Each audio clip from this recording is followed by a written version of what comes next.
Et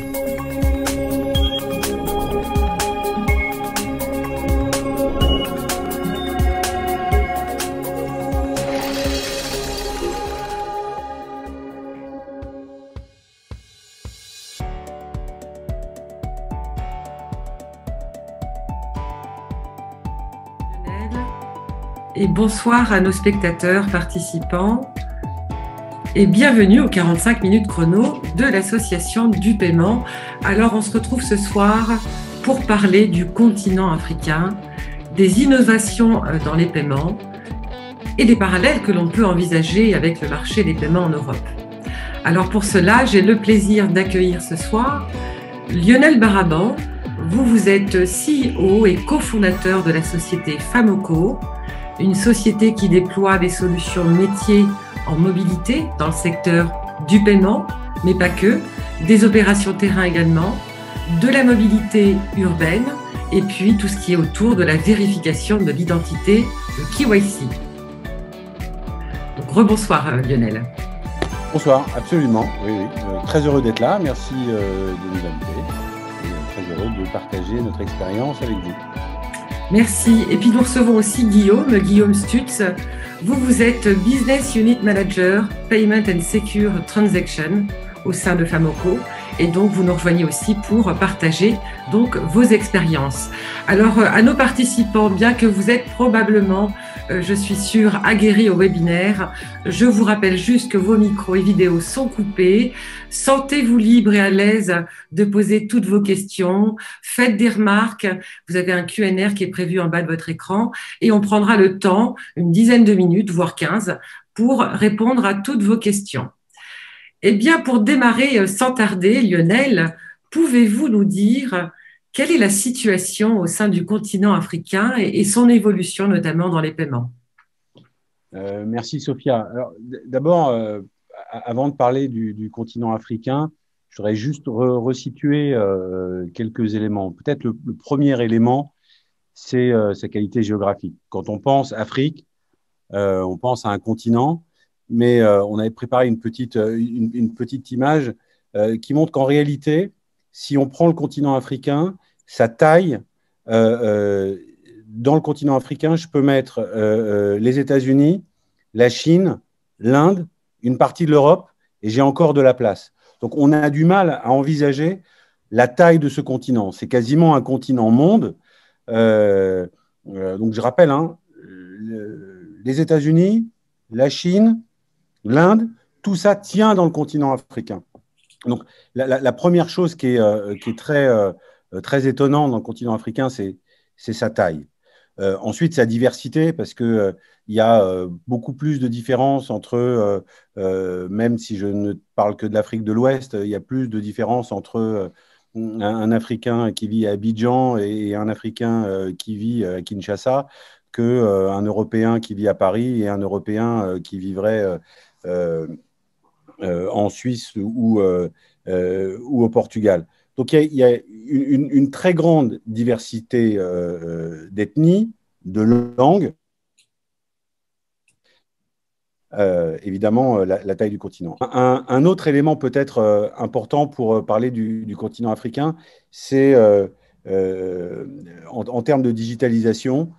En Afrique, 97% des connexions Internet se font à partir d'un téléphone portable. Donc, la mobilité, c'est vraiment le premier vecteur de digitalisation en Afrique, avec un vrai leapfrog effect. C'est un continent qui n'est pas passé par l'ordinateur pour sa digitalisation et qui a embrassé la digitalisation directement par le téléphone mobile. Donc, tout le monde utilise un téléphone mobile pour le paiement, mais pas seulement. Et donc, les paiements, c'est vraiment sur le téléphone mobile. Et puis enfin, peut-être autre chose qu'on peut dire sur le continent africain, c'est son taux de bancarisation. Si je prends simplement la RDC comme exemple, le taux de bancarisation à RDC, c'est 6%. Donc, alors 6% de bancarisation, et c'est un taux très faible, c'est un des taux les plus faibles au monde. Merci beaucoup. Alors, vous nous avez parlé effectivement de ce grand continent africain. Si on fait un petit point côté moyen de paiement, Combien approximativement peut-on recenser de moyens de paiement? Alors, sur tout le continent africain, il y a, maintenant, ça change tous les jours, il y a peut-être un nouveau moyen de paiement qui arrive toutes les semaines. Le dernier chiffre à date que j'ai pu voir, c'est 158 moyens de paiement sur tout le continent. Et quand on parle de moyens de paiement, on parle évidemment. Alors, il y a ce petit slide qui est effectivement intéressant. Merci Sophia de le montrer. C'est quand on regarde l'histoire des paiements, on a un espèce d'encéphalogramme plat des années 50 jusqu'aux années 2000. Et il y a une véritable explosion des moyens de paiement. Et cette explosion des moyens de paiement, on la voit en particulier en Afrique. Alors évidemment, on a tous entendu parler des paiements mobiles, donc les mobile payments. Chaque opérateur est devenu un acteur du paiement à part entière. Ça a d'ailleurs complètement refaçonné, et on en parlera peut-être un peu plus tard, mais même socialement, l'Afrique. Mais le paiement, il est multimodal par essence en Afrique. C'est-à-dire que vous avez des moyens de paiement qui utilisent des cartes, des closed loop. Vous avez des moyens de paiement qui utilisent des open loop, donc Visa, Mastercard. Vous avez des moyens de paiement locaux. Donc, les pays sont en train beaucoup de pays sont en train de s'équiper de systèmes de paiement propres à chacun des pays.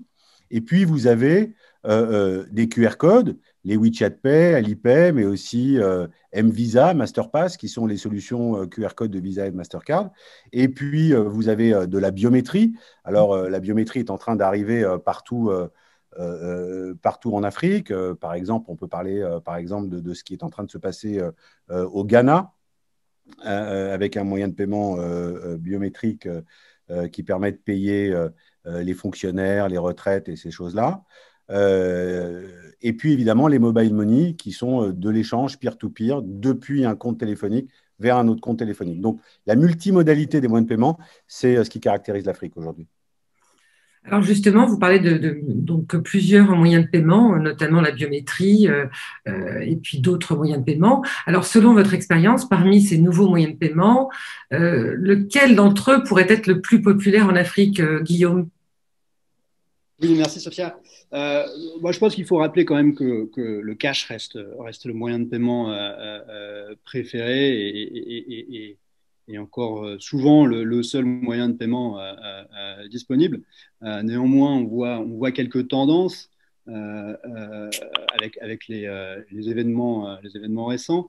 Une première chose que je voulais dire, c'était sur le mobile money. Effectivement, c'est une technologie qui existe maintenant depuis quelques temps, qui est très installée.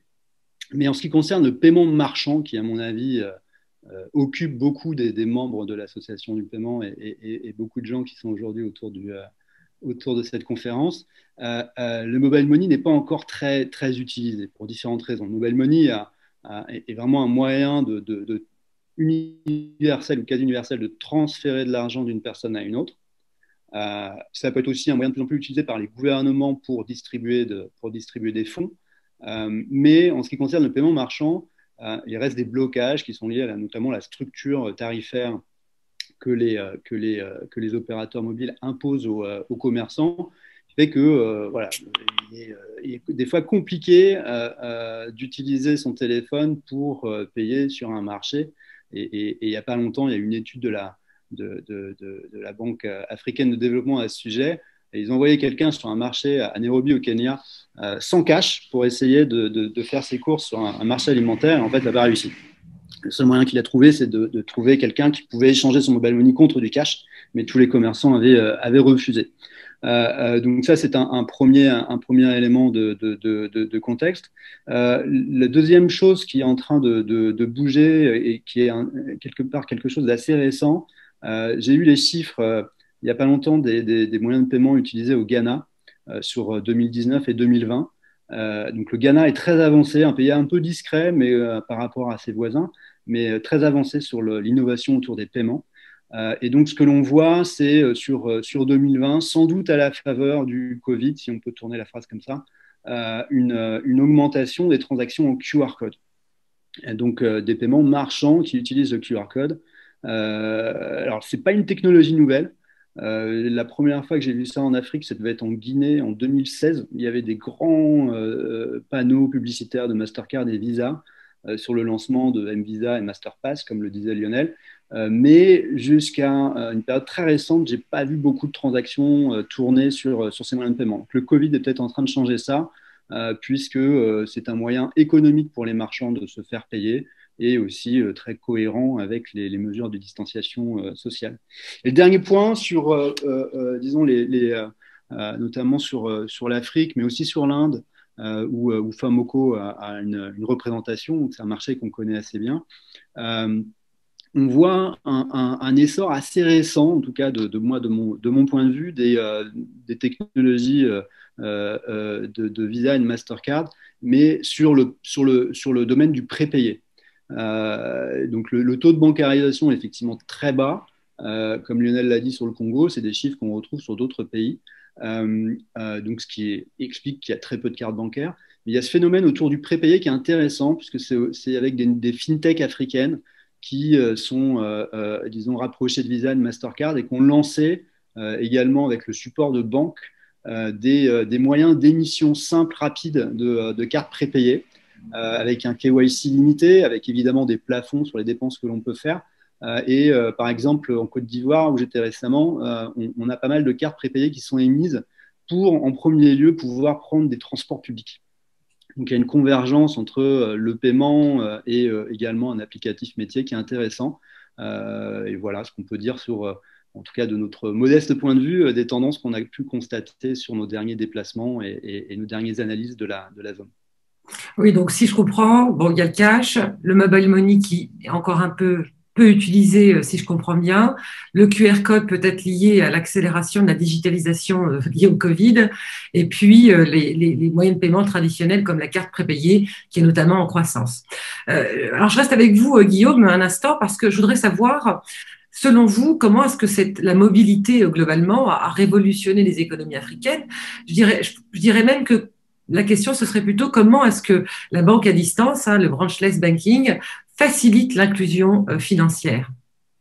Oui, tout à fait. Et d'ailleurs, c'est lié avec le dernier point sur les moyens de paiement, donc ces fameuses cartes prépayées dont on parlait. Donc, comme je le disais, c'est des cartes qui peuvent être émises sans forcément être adossées à un compte bancaire complet, donc avec tout ce que ça implique. Et en Afrique, et dans les pays émergents, c'est un point très important, puisque quand on regarde comment les banques sont déployées, et comment elles se sont déployées voilà, ces dernières dizaines d'années. Par exemple, quand on regarde typiquement les filiales de nos grandes banques françaises en Afrique, ce sont des banques urbaines.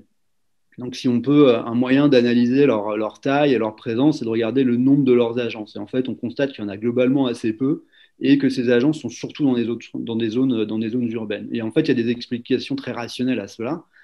C'est dans les zones urbaines, dans les grandes villes, qu'on trouve des gens avec disons, un niveau de vie cohérent avec le coût des services bancaires. Et aussi, ça coûte très cher dans des pays où les infrastructures sont très limitées. D'aller ouvrir des agences bancaires en dehors des capitales, d'aller installer des serveurs, d'aller tirer des câbles pour connecter l'agence avec comment dire, le core banking system. Même la connectivité peut être aussi un challenge parfois. Donc, il faut mettre des groupes électrogènes, etc., etc. Donc, c'est vraiment des aspects très concrets, très pragmatiques qui expliquent en gros pourquoi les banques se sont souvent limitées aux grandes villes. Donc la mobilité, les technologies mobiles ont changé cela. Ça prend du temps. Je pense que les banques aussi sont un petit peu, comment dire, on veulent émuler le succès des opérateurs mobiles et des mobile money. Et donc se lancent dans des projets de branchless banking et d'agency banking. Donc ça consiste à pouvoir livrer des services bancaires, donc typiquement de l'enrôlement de clients, la création de comptes, la création de produits plus ou moins sophistiqués, le moins sophistiqué étant une carte prépayée, vers le plus sophistiqué, des produits d'épargne ou de financement, de prêt. Il est désormais possible de faire tout ça en mobilité. Alors ça paraît c'est simple, on dit ok, on a des mobiles, on a des tablettes, on en fabrique chez Famoko, mais dans le domaine bancaire, ça a mis du temps à se mettre en place aussi parce que l'informatique d'une banque, notamment ces fameux core banking systems, n'est pas forcément adapté à ce type d'usage. Donc, je vois vraiment une accélération des projets d'agency banking de manière très récente. Par exemple, si on prend un fournisseur très connu en France de logiciels de core banking, il vient à peine de lancer ses modules d'agency banking. Donc c'est un phénomène nouveau et qui reprend ce phénomène de leapfrogging dont on parlait tout à l'heure, vraiment lié aux technologies mobiles. Les banques africaines, les nouvelles et les anciennes, ne vont pas passer par l'ouverture de plein d'agences sur le territoire pour se développer, mais vraiment s'appuyer sur des technologies mobiles qui deviennent de plus en plus performantes, sécurisées et adaptables. Merci Guillaume. Lionel, un complément peut-être sur la partie mobilité? Alors oui, peut-être juste un mot sur un mot sur les mobile money, parce que les mobile money ont quand même complètement changé le visage de l'Afrique dans beaucoup de pays, et notamment la position des femmes en Afrique. Je pense que les mobile money ont permis aux femmes en Afrique de se faire payer, d'avoir un compte en banque très très simplement associé simplement à leur carte SIM. Et ça a radicalement changé les rapports de force et les sociétés en Afrique. Il faut rappeler quand même qu'en Afrique, ce sont des sociétés matriarcales. Les femmes travaillent beaucoup, les hommes boivent plus.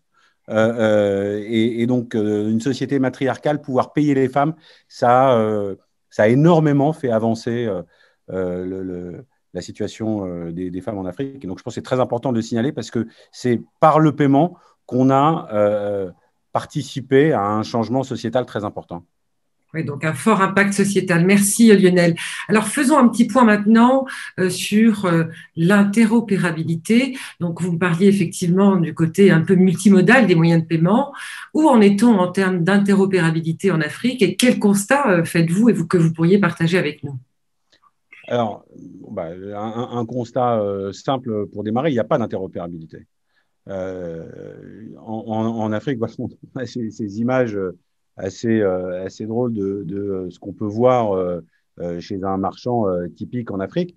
Il y a 158 moyens de paiement. Alors, quand on parle d'interopérabilité, nous, en Europe, on a l'habitude de penser interopérabilité déjà entre les pays. L'interopérabilité en Afrique, il faut commencer à la penser non seulement à l'intérieur d'un même pays, mais même à l'intérieur d'un même système de monnaie. Il faut savoir que si je prends simplement les mobile money, dans un même pays, prenons par exemple la Côte d'Ivoire, si j'ai de l'argent sur mon compte Orange Money, je ne peux pas transférer sur mon compte M-Pesa, qui est le mobile money de Vodacom. Je suis obligé d'aller chez un petit marchand, comme celui qu'on voit là à gauche, de passer par ce qu'on appelle du cash out. Donc, je vais transformer mes unités de valeur Orange en cash, et ensuite, je vais recréditer un compte M-Pesa. Et c'est comme ça que je vais pouvoir transférer de l'argent d'un compte Orange Money vers un compte M-Pesa. Donc, déjà, on a un problème d'interopérabilité au sein même d'un système dans un pays. Alors ensuite, quand on pense à interopérabilité, il faut déjà pouvoir transférer de l'argent entre une mobile money et un système bancaire classique, entre une mobile money et un système biométrique, par exemple.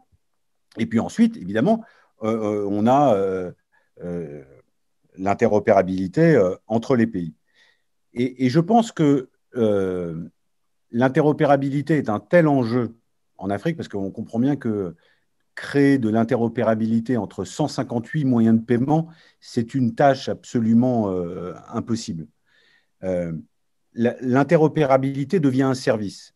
Et il y a un paradigme qui change complètement en Afrique, c'est-à-dire que l'interopérabilité devient un service, donc je paye un service d'interopérabilité. Et cette interopérabilité, elle n'est pas nécessairement donnée par les back-ends, c'est-à-dire que la façon dont nous, on a pensé en Europe l'interopérabilité, c'était rendre les back-ends des banques compatibles les uns avec les autres, rendre les schemes compatibles les uns avec les autres, en créant de la norme, de la réglementation. On pense évidemment à EMV. En Afrique, c'est très différent parce qu'il y a des néobanques qui émergent tous les jours, des nouveaux moyens de paiement, des wallets qui émergent tous les jours, et créer l'interopérabilité, ça ne peut pas être fait à partir des back-ends. Alors, il y a eu des grandes initiatives.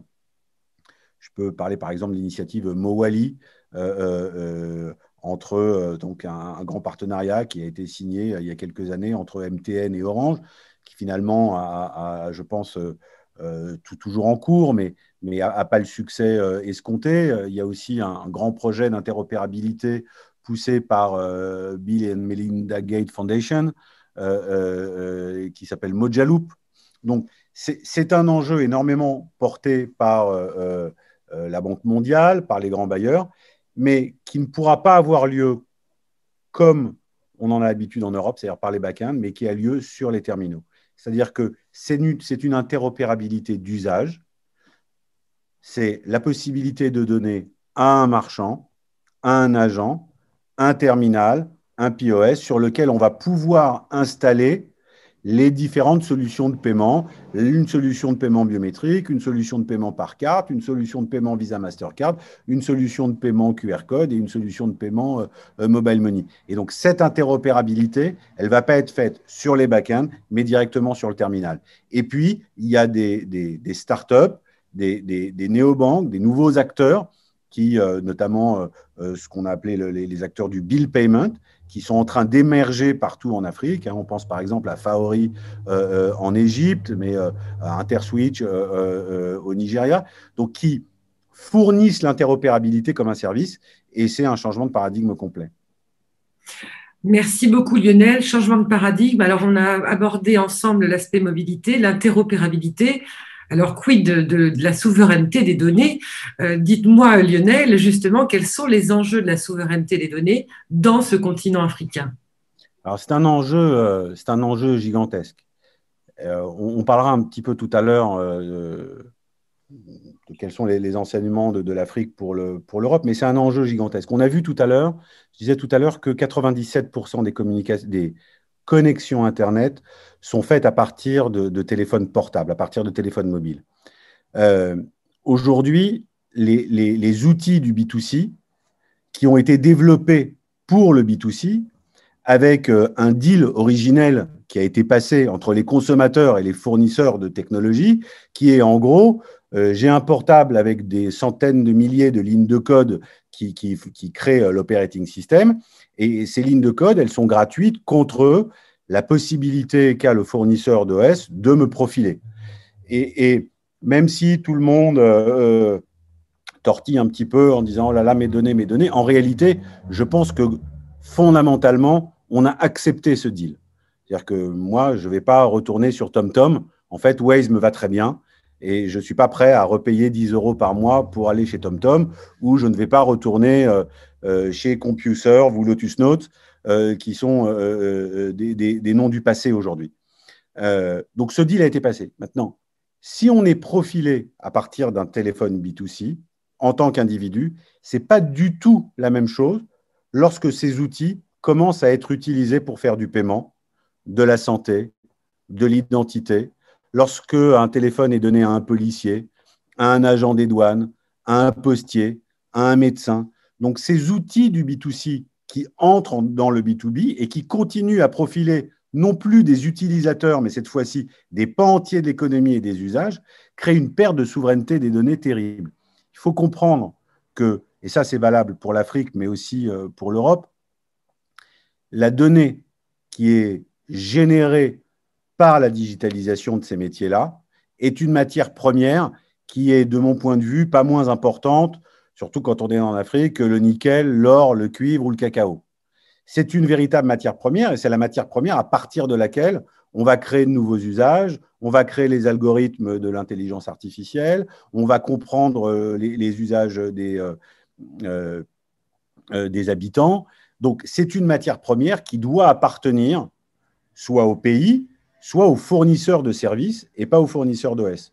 Donc, de mon point de vue, la mobilité a pris une telle importance en Afrique. Ces outils sont utilisés tels quels dans des conditions d'usage particulières.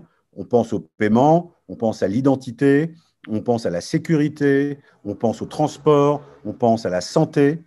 Et ils deviennent de véritables colonies digitales.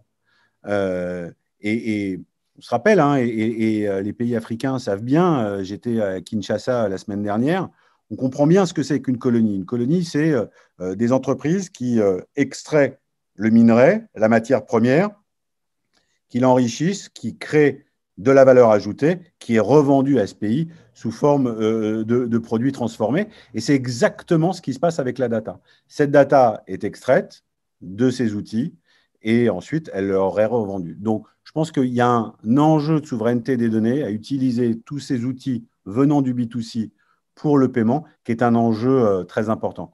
Ce que je peux dire là-dessus, c'est que il y a encore un an ou deux, ce n'était pas un enjeu qui était au cœur des préoccupations des gouvernements africains. Parce que le besoin de digitalisation était tellement grand qu'ils disaient, bon, OK, on nous pique un peu de données, mais ce n'est pas très grave, j'ai besoin d'aller vite.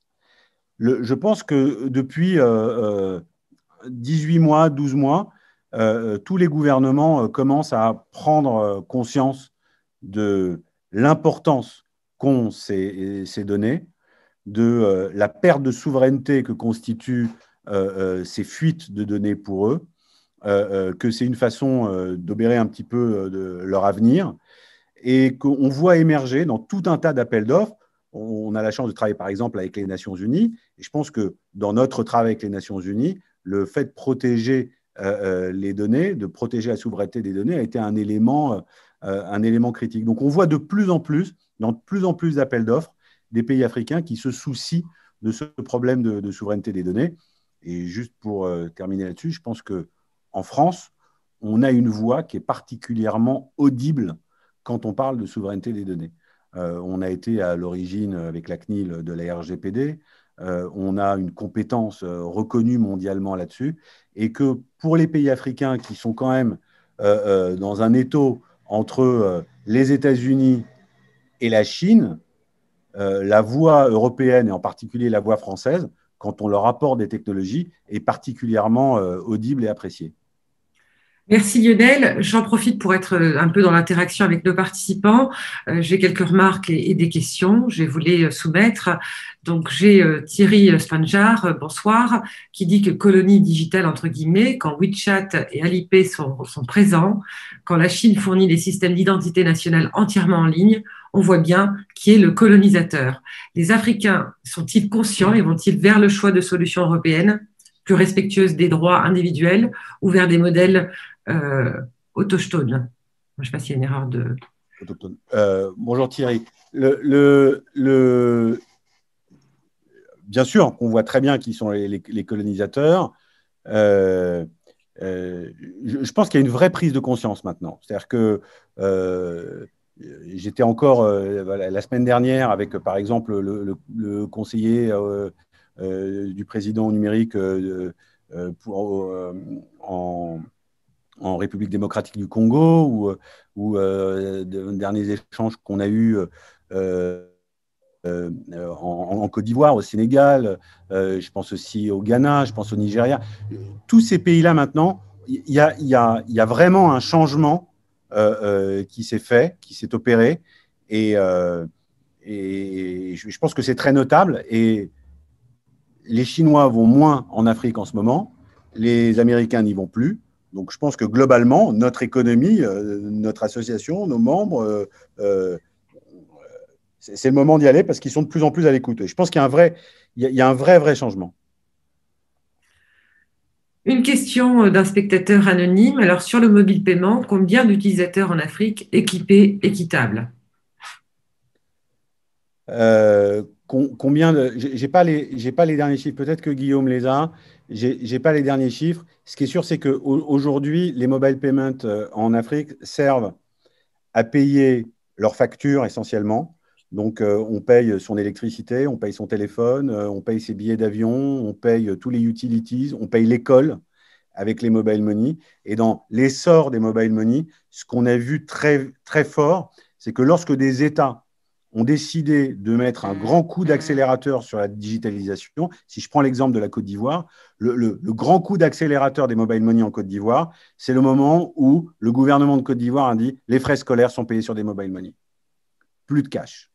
Et donc, et ça a donné un coup d'accélérateur monstrueux sur ces solutions. Donc, dans un pays comme la Côte d'Ivoire, ou si je regarde plus à l'est, le Kenya, je ne peux pas vous donner de chiffres, mais quasiment tout le monde a un compte mobile money. D'abord parce que c'est très, très simple. Hein. Je rappelle, il y a 2 niveaux de KYC.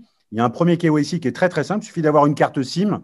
Et quand j'ai acheté la carte SIM, j'ai fait un petit KYC pour acheter ma carte SIM. Et ça, tout seul, ça suffit pour avoir un premier compte mobile money, qui est un compte, ce qu'on appelle low KYC, sur lequel le montant de mes transactions est limité. Et ensuite, je vais devoir faire un KYC plus robuste pour pouvoir augmenter le montant de mes transactions. Mais comme tout le monde a un téléphone, tout le monde a une carte SIM, quasiment tout le monde a un compte mobile money. Donc, en regardant rapidement sur les chiffres de la GSMA, il parle de 400 millions de comptes. Tous ne sont pas actifs. Et effectivement, il faut bien comprendre que on se procure une carte SIM très facilement dans la rue en Afrique et qu'il est très simple d'ouvrir un compte mobile money. Il est plus contestable, disons, de dire si l'ensemble de ces cartes SIM sont réellement actives. Il y a encore un petit peu de différence entre l'Est et l'Ouest. Donc, c'est le Kenya qui est le pays où mobile money a été quelque part inventé. Et son utilisation est quasi universelle et quotidienne. L'Afrique de l'Ouest s'y est mise un peu plus tard. Mais voilà, revenant pour ma part de Côte d'Ivoire, oui, virtuellement, tous les titulaires adultes d'un compte téléphonique, une carte SIM, généralement ont accès à la mobile money. Merci Lionel, merci Guillaume. Alors je reste avec vous Guillaume. On a parlé donc vraiment du continent africain, mobilité, interopérabilité, souveraineté des données. Quel parallèle peut-on faire entre ces pays émergents que vous venez de nous citer, comme l'Afrique, l'Inde, et puis l'Europe, Guillaume? Oui, alors bon, on peut en faire plusieurs. Je pense que le point de départ, c'est de dire que du point de vue voilà, d'un Français, d'un Européen, on a plein de raisons d'être surpris quand on va en Afrique ou en Inde. Il y a plein de choses qui sont très dépaysantes. Mais en ce qui nous concerne, sur les sujets du paiement et de la technologie, moi, ce qui me frappe surtout, c'est la grande convergence et finalement la grande similarité entre nos aspirations, les aspirations, les attentes d'un marchand, d'un consommateur africain et celles d'un marchand ou d'un consommateur européen. Et au-delà de cette similitude d'aspiration, il y a aussi finalement une convergence technologique, c'est-à-dire que Lionel le disait, il était en RDC, j'étais en Côte d'Ivoire, on avait d'autres gens en Tanzanie, on a un représentant en Ouganda. On communique tout le temps et sans interruption, puisque la mobilité, les données mobiles sont disponibles maintenant de manière très universelle. Il y a encore 1 an et demi, 2 ans, je racontais tout le temps que finalement les solutions de paiement qui dépendaient du téléphone mobile auraient du mal à prendre en Afrique, puisque les gens n'avaient pas de smartphone. Et même s'ils en avaient un, ils n'avaient pas forcément accès à de la donnée mobile. C'est plus du tout vrai aujourd'hui. Et il est très comment dire, facile, j'allais dire dangereux, pour un Européen, pour un Français, finalement d'arriver en Afrique avec des idées préconçues qui finalement deviennent dépassées en quelques années. Et voilà, il est très facile d'arriver avec des préjugés très, très périmés. Donc ça, c'est le premier point, la convergence, le parallèle entre les conditions finalement de vie, en tout cas en ce qui concerne le paiement et la disponibilité des services en mobilité. Le deuxième parallèle que je voulais mentionner, c'était sur finalement les trajectoires des entreprises. Donc on a parlé des banques, on parle souvent en Europe dans nos comment dire, dans nos gazettes, j'allais dire, et sur nos fils LinkedIn, des grands succès des néobanques, des Revolut, des N26 et autres. Et au final, ce sont des sociétés qui sont créées avec beaucoup de succès en tablant sur finalement la virtualité ou la mobilité ou l'utilisation des smartphones. C'est jamais que finalement la stratégie de beaucoup de banques aujourd'hui en Afrique. L'Afrique, l'Inde regorge de finalement fintech qui sont peut-être un peu moins connus chez nous, mais qui n'ont rien finalement à envier en termes de technologie, de savoir-faire et d'ambition, rien à envier à ceux qu'on peut trouver en Californie. Donc, par exemple, nous, on commence à travailler avec une société qui s'appelle Pine Labs en Inde, que Mastercard a racheté en partie. Et en fait, c'est un Stripe indien. Et ils n'ont pas besoin de sortir d'Inde pour devenir une licorne, parce qu'il y a suffisamment de choses à faire là-bas. Mais voilà, c'est un deuxième parallèle, c'est-à-dire que l'industrie du paiement qui était disons, très calme pendant toutes ces années, comme le rappelait Lionel, chez nous est devenue une industrie tout d'un coup très attractive, très excitante à plusieurs titres. C'est la même chose dans ces pays-là. Et le dernier parallèle, c'est cette tension finalement entre l'aspiration à utiliser des technologies globales, des technologies qui sont portées par des sociétés chinoises, américaines, européennes, et puis le besoin de souveraineté. Et moi, le parallèle, je ne suis pas sûr que ce soit un finalement, mais l'expérience que l'on a au Ghana avec la Banque centrale, ce que je trouve vraiment étonnant avec l'activité de cette banque centrale, c'est sa rapidité et sa capacité à organiser le secteur du paiement de manière très rapide et dans une direction qui est la plus protectrice possible de la souveraineté des données et des métadonnées des Ghanéens. Et donc, par exemple, quand Mastercard, Visa ont lancé les QR codes, certaines banques se sont appropriées cette technologie et avaient commencé à construire des systèmes en silo, c'est-à-dire il fallait que le marchand soit affilié à cette banque pour pouvoir interagir avec un consommateur qui allait aussi avoir un compte dans cette même banque. Donc, recréer ces effets de silo. Et la Banque centrale a réussi à éteindre ces initiatives très vite et à créer un schéma de QR code national, interopérable, et qui aujourd'hui, disons, est approprié par l'ensemble des banques de la place. Donc, il y a cette volonté de garder une souveraineté, tout en, on ne parle pas de protectionnisme, parce que les Ghanéens, au Ghana, c'est un petit pays, c'est 25 millions d'habitants, il y a, je crois, 80 banques qui utilisent toutes les technologies du moment. Mais il y a cette agilité, cette rapidité à prendre les régulations au bon moment. Je ne sais pas aujourd'hui si on aura la même agilité du côté de nos régulateurs à nous, plus proches de nous. Merci Guillaume. Lionel, peut-être un petit complément justement sur ces parallèles. Qu'est-ce qu'on pourrait dire? Souvent, on a souvent regardé, on s'est souvent vu en Europe comme le phare de ces pays en termes de technologie.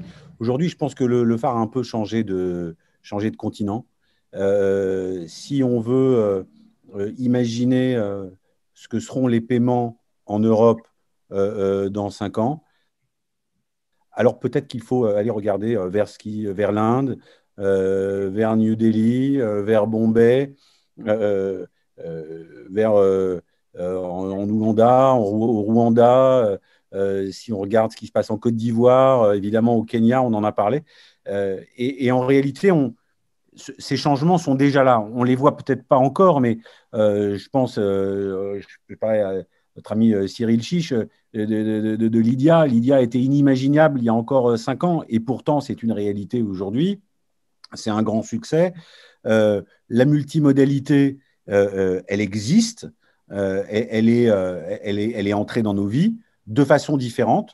Mais donc, je pense que l'éclatement des paiements, la multimodalité, une interopérabilité différente que celle qu'on a imaginée avec des grands régulateurs est en train d'arriver. Puis enfin, quand je vois EPI et les grandes initiatives européennes qui, pour une fois, se soucient de nos données, de la souveraineté des données et se doter d'éléments transactionnels européens, je me dis qu'on va dans la bonne direction.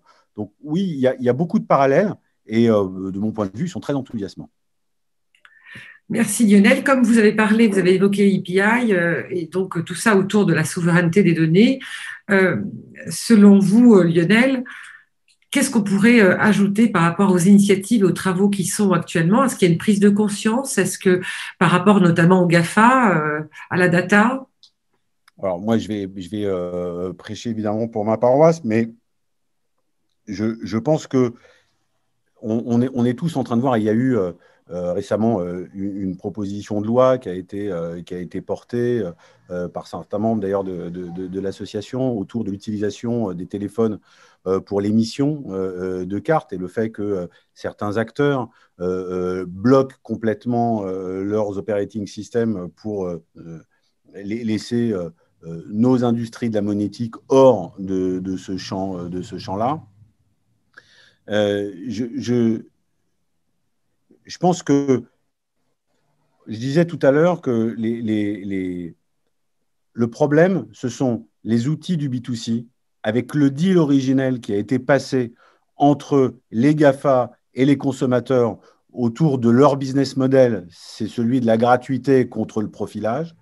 Alors, il faut que ce business model-là ne soit pas le business model retenu pour l'Europe, en tout cas pour le B2B. Et pour le B2B, quand on utilise des appareils en mobilité, ils doivent répondre à des critères différents de ceux du B2C quand on les utilise dans le B2B. Donc, pour parler, dire quelques mots de Famoco, nous, on développe un OS dégooglisé. Un OS dégooglisé, c'est un OS qui reste un OS Android, sécurisé, sur lequel on peut porter des applications d'identité, de paiement, transactionnel, mais qui ne renvoie pas de métadonnées à Google, qui garde l'ensemble des métadonnées propriétaires du fournisseur de service pour améliorer son service, mais pas partagé avec Google. Et je pense que de plus en plus, ce type, et on a vu par exemple avec l'ANSSI, des initiatives très similaires. Donc, je pense que ce type d'initiative qui disent les outils du B2C avec le deal passé dans le B2C doivent rester dans le B2C, dans le paiement, l'identité, la transaction au sens large, la santé, le transport, on peut utiliser les appareils mobiles, mais avec une attention aux métadonnées générées un petit peu différente. Et je crois, en tout cas j'ose espérer, qu'on est en train de voir un frémissement de ce type de réglementation arriver, porté par l'Europe. Et on a la chance en Europe d'avoir un commissaire, Thierry Breton, qui est sensible à ces sujets-là. Donc voilà, donc je pense que oui, ça va finir par arriver. On va finir par se réveiller en Europe, c'est bien. Merci Lionel, on a pas mal de questions et le timing est en train de tourner. Très rapidement, Denis Le Sieur, bonsoir Denis. Concernant les systèmes de paiement par carte, on voit que beaucoup de banques qui les proposent sont liées soit à des banques françaises dans les anciennes colonies, soit à des banques anglaises pour les anciennes colonies britanniques. Est-ce que ces systèmes ont tendance à se développer, notamment, que pensez-vous du scheme JIM? Alors JIM-MOA, c'est une bonne question. Oui. Donc, moi, je pense qu'il y a une super initiative. Je pense que ce qu'on voit de plus en plus, et on a plusieurs exemples, les États, de plus en plus, essayent de créer des schemes locaux en disant, quand je fais une transaction de Kinshasa à Kinshasa, Kinshasa, c'est 20 millions d'habitants, la RDC, c'est 100 millions d'habitants. Est-ce que j'ai vraiment besoin de Visa et de Mastercard?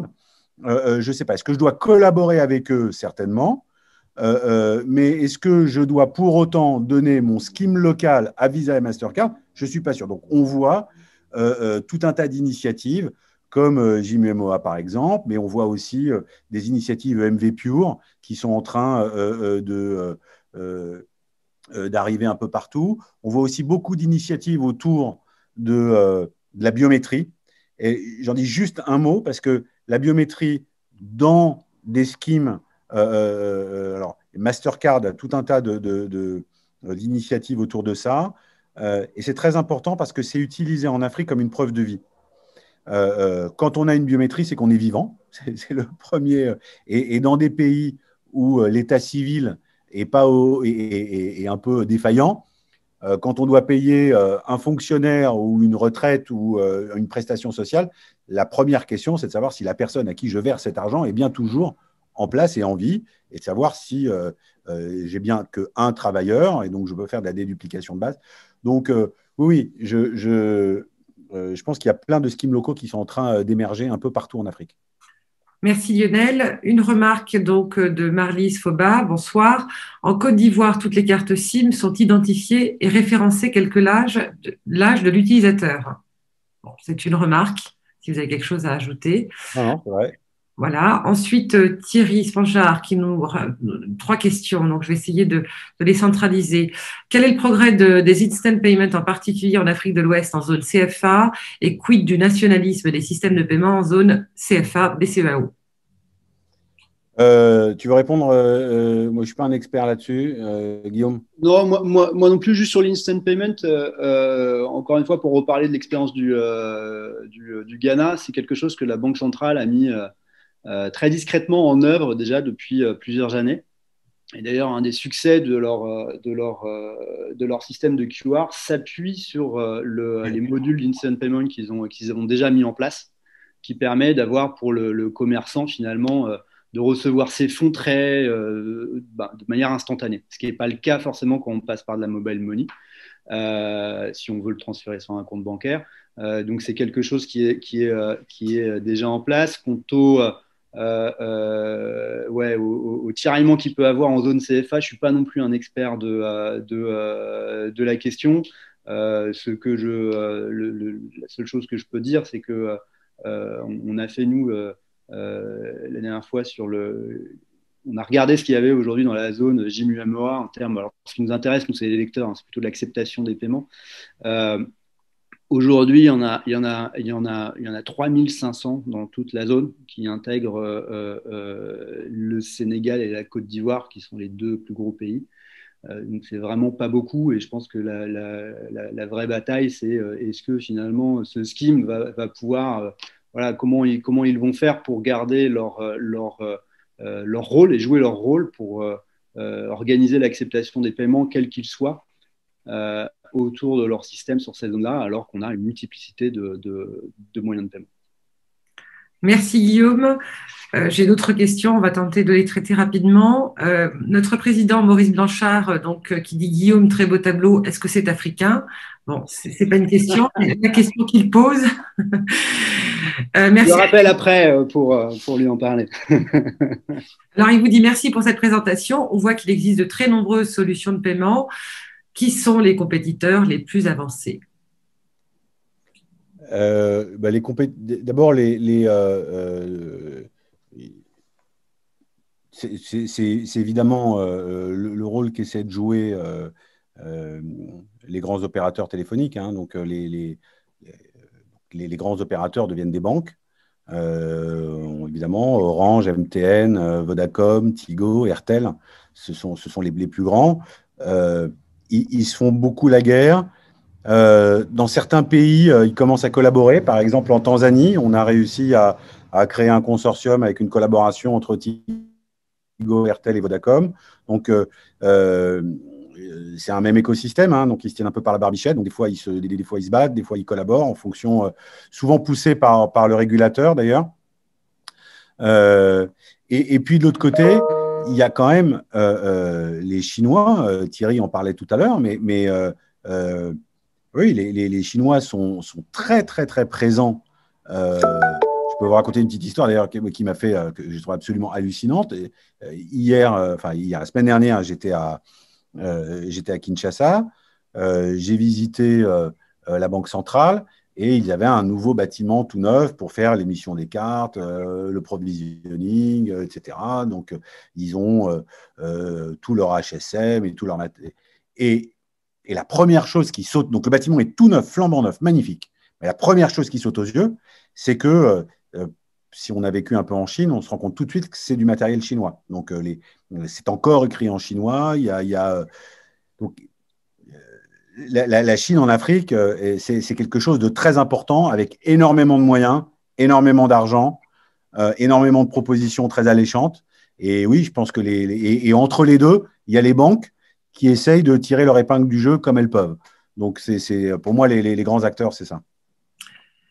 Allez, une dernière question. S'il y avait une solution à retenir pour la pousser en France, ce serait laquelle? Une solution à retenir? Non, non, je pense que la solution à retenir, c'est la multimodalité. La solution à retenir, c'est d'être capable de payer, pas avec une solution, mais d'être capable de payer avec un QR code, avec de la biométrie, avec du closed loop, avec de l'open loop, et d'avoir une acceptance multimodale simple. Je pense que il faut ouvrir le marché. Donc, pour moi, ce vers quoi on va inévitablement, c'est vers un système multimodal, c'est vers un système plus ouvert, avec des règles qui doivent protéger les métadonnées, la souveraineté des données. Mais voilà, donc pour moi, c'est vers ça qu'on va de façon… alors, je ne sais pas à quelle vitesse, je ne sais pas à quelle rapidité, mais pour moi, c'est vers ça qu'on va. Merci beaucoup, merci Lionel, merci à vous Guillaume. On a abordé pas mal de choses, on aurait pu tenir encore quelques minutes, je suis certaine. Bon, il y a plusieurs travaux qui sont menés en termes de souveraineté numérique et paiement au sein du continent européen. Il n'en reste pas moins que observer d'autres continents, comme on vient de le faire, peut soulever en tout cas des interrogations, peut être source d'enrichissement en termes d'usage, de pratique dans les paiements. Alors, j'ai quand même une dernière question à vous poser avant de vous quitter. Quel est l'avenir de la monétique finalement en France? Ah ben, l'avenir de la monétique en France, il est d'organiser les paiements. La question, c'est une bonne question, c'est une question profonde que vous posez, Sophia. C'est-à-dire que, est-ce que l'avenir de la monétique, il est forcément attaché à une technologie, ou est-ce que l'avenir de la monétique, c'est d'organiser les paiements, les transferts d'argent, quelles que soient les technologies? Donc, je pense que l'avenir de la monétique, c'est d'embrasser les nouvelles technologies, ces nouvelles façons d'échanger de l'argent, ces nouvelles façons de payer, et quelles que soient les technologies. Mais quelles que soient les technologies, qu'on parle de WeChat Pay, d'Alipay, de LifePay, de Lydia, de Visa, de Mastercard ou de MV Pure, des gens, il y a une compétence qui est absolument nécessaire, qui est celle des monéticiens, qui est d'organiser l'interopérabilité, les services, l'expérience des utilisateurs, la satisfaction des clients, la rapidité des paiements. Et ça, c'est un métier qui va continuer, quelles que soient les technologies. Je pense que l'erreur serait de se dire non, on veut absolument garder nos vieilles technologies parce qu'on les maîtrise et on ne veut pas bouger. Et donc, on va continuer à mettre des barrières pour que les autres n'arrivent pas. Ils arriveront quoi qu'il arrive. Et le métier des monéticiens, mais beaucoup ont déjà passé le pas et sont déjà qui sur Android, qui sur autre chose, etc. Donc, c'est un mouvement enthousiasmant. Moi, je trouve que c'est un bon mouvement. Merci. Alors, j'ai plus qu'à vous souhaiter une bonne soirée. Un grand merci à vous, Lionel, Guillaume aussi, d'avoir donc mené cette brillante présentation. J'ai des commentaires pour vous. Merci beaucoup pour cette présentation. Super intéressant. Merci. Excellente présentation. Brillante présentation.